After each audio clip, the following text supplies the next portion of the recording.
এদিকে টানা বৃষ্টি আর পাহাড়ি ঢলে হবিগঞ্জের খোয়াই নদীর বাঁধ ভেঙে ২০টি গ্রাম প্লাবিত হয়েছে। এ বিষয়ে জানাতে হবিগঞ্জ থেকে সহকর্মী প্রদীপ দাস সাগর সরাসরি যোগ দিচ্ছেন।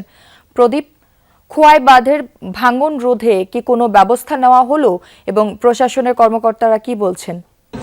জ্যোতি, আসলে এখন পর্যন্ত খোয়াই নদীর যে ভাঙন সেটি মেরামতে বা রোধে কোনো কার্যকর পদক্ষেপ আমাদের চোখে পড়েনি। সকালবেলা পানি উন্নয়ন বোর্ডের দুজন কর্মকর্তা এখানে এসেছিলেন, কিন্তু তারা আসলে রোধে বা মেরামতের বিষয়ে কোনো কাজ আসলে তারা করেননি। আর এখন পর্যন্ত প্রশাসনের পক্ষ থেকে যেটুকু বলা হয়েছে যে 3টি স্থানে আশ্রয় কেন্দ্র খোলা হয়েছে, একটি হাই স্কুল, একটি ইউনিয়ন পরিষদ এবং একটি মসজিদে যারা প্লাবিত লোকজন যারা সেখানে উঠেছেন তাদের জন্য গতকাল রাতে শুকনো খাবারের সরবরাহ করা হয়েছিল এবং আজ সকালবেলা তাদেরকে খিচুড়ি দেওয়া হয়েছে।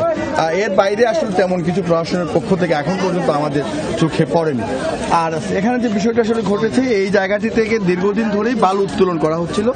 স্থানীয়রা বলছেন এই বালু উত্তোলন এর আগে একবার প্রশাসন বন্ধ করলেও সম্প্রতি আবার উদ্দেশ্য কারণে সেটি অনুমোদন দেওয়া হয় এবং তারপরে মূলত তাদের যে শঙ্কা যে এইটি থেকেই হয়তো এই বাঁধের যে ভাঙন সেটি হয়তো হতে পারে। তারা যেটি চাইছেন যেন দ্রুততম সময়ের মধ্যে যেন তাদের যে বাঁধ যেন ভবিষ্যতে আর এই ধরনের ক্ষতির সম্মুখীন তাদের হতে না হয়, সেজন্য যেন এখানের বাঁধের যে রক্ষণাবেক্ষণ সেটি যেন দ্রুত করা হয়, সংস্কারটিও যেন দ্রুত করা হয়।